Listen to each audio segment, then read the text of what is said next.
Fear. We're talking about fear today. Fear is a liar. Fear is a false reality. Fear is the tactic of the enemy to strip your destiny. Fear is a weapon of warfare that the enemy yields at us. He wields at us. He deals at us on a daily basis, trying to get us to buy into a storyline or a narrative that is not real. It's not reality. It's not a world that God is asking us to live inside of, because fear is a liar. Welcome back to Love Note. We are so grateful to be here with you guys this morning and talking about this wise and foolish builder, Matthew chapter 7, starting in verse 24. And what we're dealing with is these wind and these waves, and we've been talking for a couple weeks about them. But the desire in the heart posture this week is to be talking about the way that fear orients itself, or the variable of fear that's always in the midst of these storms that we face, these winds and these waves. As we're building this house of faith in God through communion, fear is constantly the gravity trying to pull it down. Fear is the storyline or the lie of the enemy that's trying to get you and I to believe that we're really living in a house of cards, that the slightest wind of adversity, of trial, of tribulation, of trauma, of heartbreak, that all these things actually have enough power to take our house down. Just like that old story rhyme that the kids listen to, that the big bad wolf, he huffed and he puffed and he blew the house down. Well, that big bad wolf has a name. It's called fear. And fear is a liar, and fear has to go. Come on, somebody, put that in the chat. Fear has to go. So we're talking about this today. We're talking about fear. We're talking about winds. We're talking about waves. We're talking about the winds of adversity. We're talking about the waves of circumstance, the waves of situations. And God is not asking us to be identified by our winds or our waves. I need you to hear that this morning. God is not asking us to be identified by our winds and our waves. So let's go ahead and look at this passage here in Matthew's Gospel.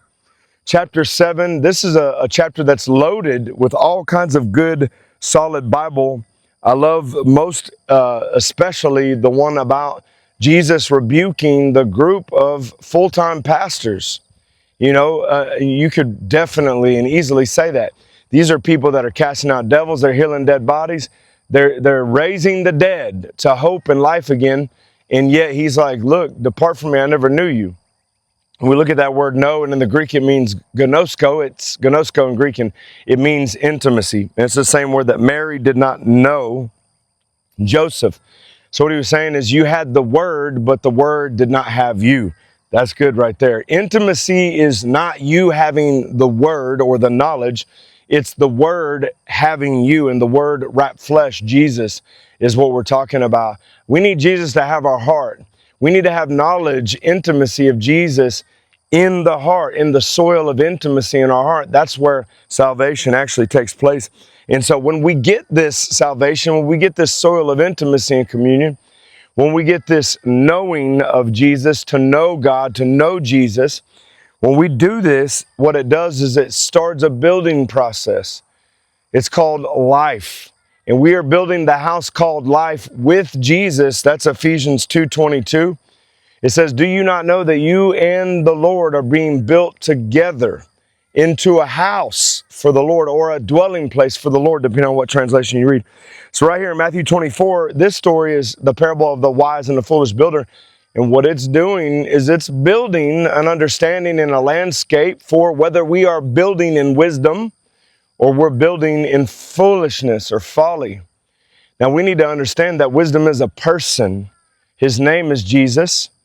In Proverbs chapter 8, it says, wisdom was with the Lord from before the foundations of the universe, of the world. So we need to understand that wisdom is a person. Wisdom is Jesus. So if we're building this house called life in wisdom, that means we're building it in Jesus, which means we're building it in the Spirit, which means we have love, joy, peace, patience, kindness, goodness, faithfulness, gentleness, and self-control. We have control of self, or we've learned how to govern and rule well over self. In other words, self doesn't govern and rule us. Praise God. And that's because we've found access and the power move of surrender. And so right here in verse 24, it says, therefore, whoever hears these sayings of mine and does them, I will liken him into a wise man who built his house on the rock. This hearing is supernatural. It's salvation. It's a gift. It's the opening of the ears, the opening of the scroll. And when we give ourselves over to the words of the hearing and we do them, then the word says we are wise, or we are in Christ, or we are in the Spirit. Colossians 3:3 says to be hidden in Christ. That means we don't want the world to see us. We want to be hidden in Christ. And so as we build this house called life in wisdom, we are hearing the word and we are doing the word. James has something to say about that. James 1:12 speaks about doing the word, doing the works that are a product of hearing, and it releases or it invokes this doing. We know that there is a saving faith that is a working faith. That's what James talks about.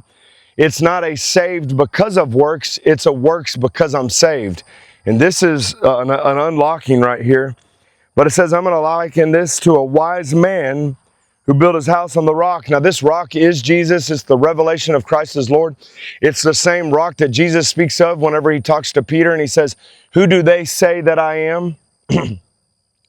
He asks the people around you, the people in your circles, what do they say about me? What he's doing is he's saying, hey, the people that you surround yourself are important. And even more so, what they say about me or what they believe about me, very important. Because good company is a good thing, but bad company corrupts good morals. So what he's saying is, let's evaluate the people around us. But okay, it's good. Now we got some good people around us, but what do you say about me?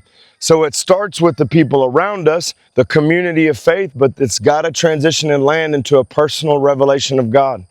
And I'm giving us a lot of Bible here this morning, but it's good. We want to get it in us. We want to be a people that are marked by the word.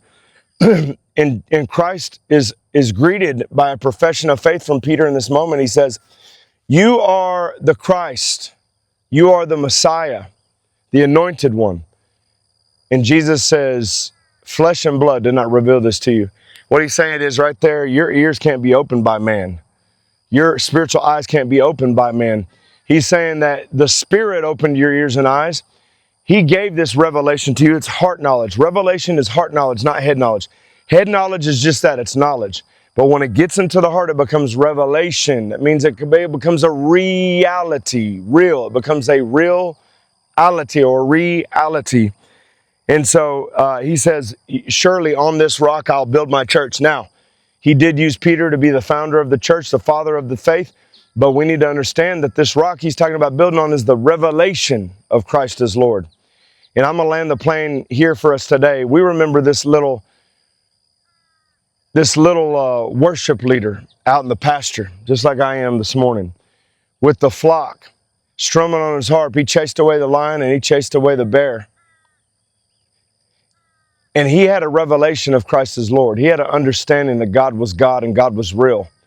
And what he did is he hit Goliath on that day when he finally faced God's enemy. Goliath was not David's enemy, it was God's enemy. David's enemy was the lion and the bear, and that speaks of our character. That speaks of what we do when nobody's around. That speaks of the enemies we face in the quiet or in the secret, and how we stand or fall to them. And until we learn to stand over fall or stand more than we fall to our lions and our bears, God's never going to release us to face his enemy in the public, which is the Goliath. And when he faced Goliath, he hit him in the eye, right in between the eyes, with the rock. And this is the rock, literally the stone that he picked up from that stream. But at a deeper allegorical sense, he was speaking of the revelation of Christ as Lord. He hit Goliath with his faith that day, and that's why that giant came tumbling down.